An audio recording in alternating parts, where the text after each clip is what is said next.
Yuval Noah Harari's Homo Deus is as readable as Sapiens.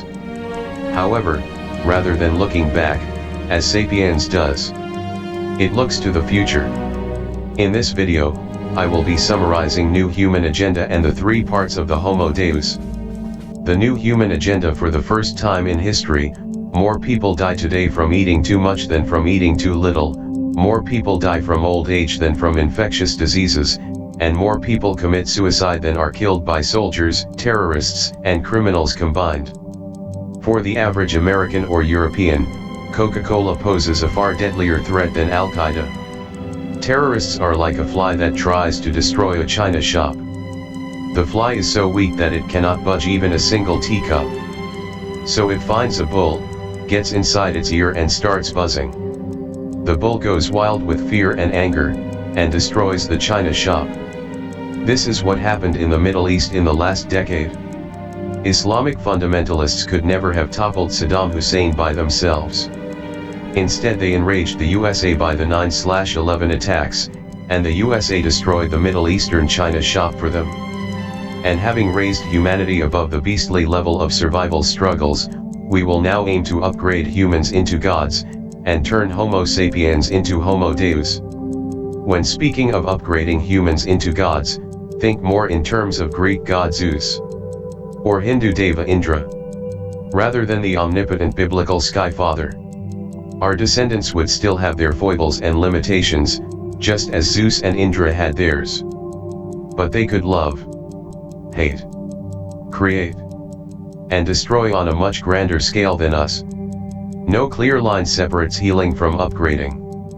Medicine almost always begins by saving people from falling below the norm, but the same tools and know-how can then be used to surpass the norm. Viagra began life as a treatment for blood pressure problems. To the surprise and delight of Pfizer, it transpired that Viagra can also overcome impotence. It enabled millions of men to regain normal sexual abilities, but soon enough men who had no impotence problems in the first place began using the same pill to surpass the norm, and acquire sexual powers they never had before. If such procedures for a few generations, and you could easily end up with superhumans. It would surely come in handy if the little girl had an above-average memory. And even if you don't want that for your child, what if the neighbors are doing it for theirs? Would you have your child lag behind? Part 1. Homo sapiens conquers the world. Since 1970, despite growing ecological awareness, wildlife populations have halved, not that they were prospering in 1970.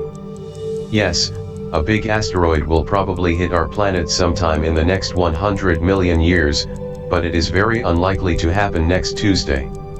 Instead of fearing asteroids, we should fear ourselves. In most Semitic languages, Eve means snake or even female snake. The name of our ancestral biblical mother hides an archaic animist myth, according to which snakes are not our enemies, but our ancestors. Current orthodoxy holds that consciousness is created by electrochemical reactions in the brain. However, nobody has any idea how a congeries of biochemical reactions and electrical currents in the brain creates the subjective experience of pain, anger, or love. Philosophers have encapsulated this riddle in a trick question: what happens in the mind that doesn't happen in the brain? If nothing happens in the mind except what happens in our massive network of neurons, then why do we need the mind? If something does indeed happen in the mind over and above what happens in the neural network, where the hell does it happen? Most people presume that reality is either objective or subjective, and that there is no third option. But why does a particular action, such as getting married in church, fasting on Ramadan, or voting on election day, seem meaningful to me? Because my parents also think it is meaningful, as do my brothers and others. And why do all these people think it is meaningful? Because their friends and neighbors also share the same view. People constantly reinforce each other's beliefs in a self-perpetuating loop. Part 2, Homo sapiens give meaning to the world. When examining the history of any human network, It is therefore advisable to stop from time to time and look at things from the perspective of some real entity. How do you know if an entity is real? Very simple, just ask yourself, can it suffer? When people burn down the temple of Zeus, Zeus doesn't suffer. In contrast, when a soldier is wounded in battle, he really does suffer. This is reality. After centuries of economic growth and scientific progress, life should have become calm and peaceful. But the reality is, even if you are quite satisfied with your current conditions, you should strive for more. Yesterday's luxuries become today's necessities. In medieval Europe, the chief formula for knowledge was, knowledge equals scriptures times logic. If people wanted to know the answer to an important question, they would read scriptures and use their logic to understand the exact meaning of the text. The scientific revolution proposed a very different formula for knowledge. Knowledge equals empirical data times mathematics. If we want to know the answer to some question, we need to gather relevant empirical data, and then use mathematical tools to analyze them. As humans gained confidence in themselves, a new formula for acquiring ethical knowledge appeared. Knowledge equals experiences times sensitivity. If we wish to know the answer to any ethical question, we need to connect to our inner experiences, and observe them with the utmost sensitivity. Liberals will tend to say that the experiences of the musician and of the hunter are all equally valuable, and all should be equally cherished. Why did Marx and Lenin succeed than priests? Not because socialist humanism was philosophically more sophisticated than religious theology, but rather because Marx and Lenin devoted more attention to understanding the technological and economic realities of their time than to scrutinizing ancient texts and prophetic dreams. Part 3, Homo sapiens loses control of the world if, thanks to its fit genes, an animal chooses to eat a nutritious mushroom and copulate with healthy and fertile mates. These genes pass on to the next generation. However, if an animal freely chooses what to eat and with whom to mate, then natural selection has nothing to work with. If by free will we mean the ability to act according to our desires, then yes, humans have free will, and so do chimpanzees, dogs, and parrots. But the million-dollar question is not whether parrots and humans can act upon their inner desires. The question is whether they can choose their desires in the first place. When a biochemical chain reaction makes me desire to press the right switch, I feel that I really want to press the right switch. And this is true. I really do want to press it. Yet people erroneously jump to the conclusion that I want to press it, I choose to want to. This is of course false. I don't choose my desires. I only feel them, and act accordingly. On the other hand, priests discovered that if you want to make people believe in imaginary entities such as gods and nations, you should make them sacrifice something valuable.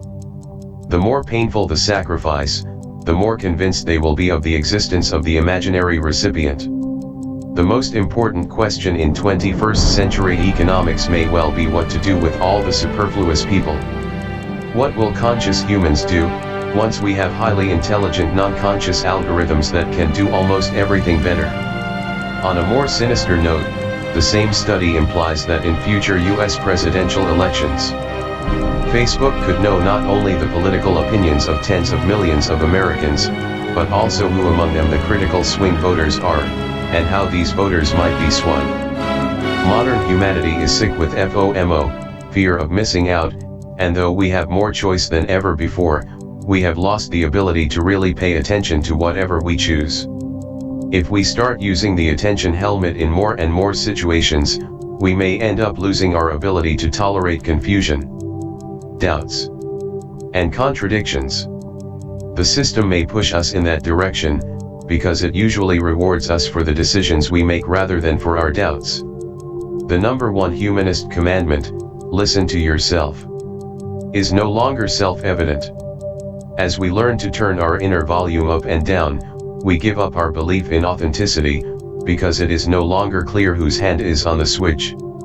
Dataism declares that the universe consists of data flows, and the value of any phenomenon or entity is determined by its contribution to data processing. Dataism thereby collapses the barrier between animals and machines, and expects electronic algorithms to eventually decipher and outperform biochemical algorithms. The National Security Agency of US may be spying on our every word, but to judge by the repeated failures of American foreign policy, nobody in Washington knows what to do with all the data.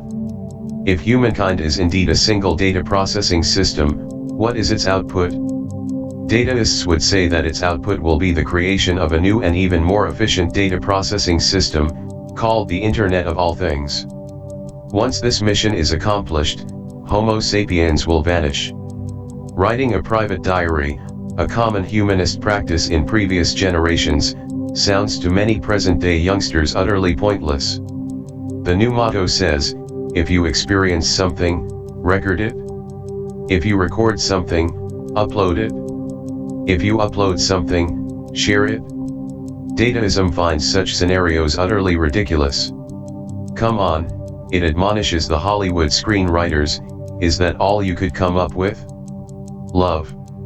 And not even some platonic cosmic love, but the carnal attraction between two mammals?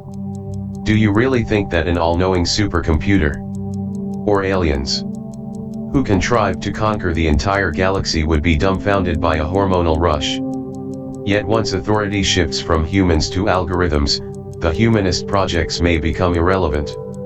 Once we abandon the homocentric worldview in favor of a data-centric worldview, human health and happiness may seem far less important.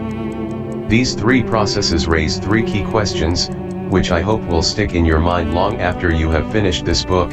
First, are organisms really just algorithms, and is life really just data processing? Second, what's more valuable, intelligence or consciousness? Third, what will happen to society, politics, and daily life when non-conscious but highly intelligent algorithms know us better than we know ourselves?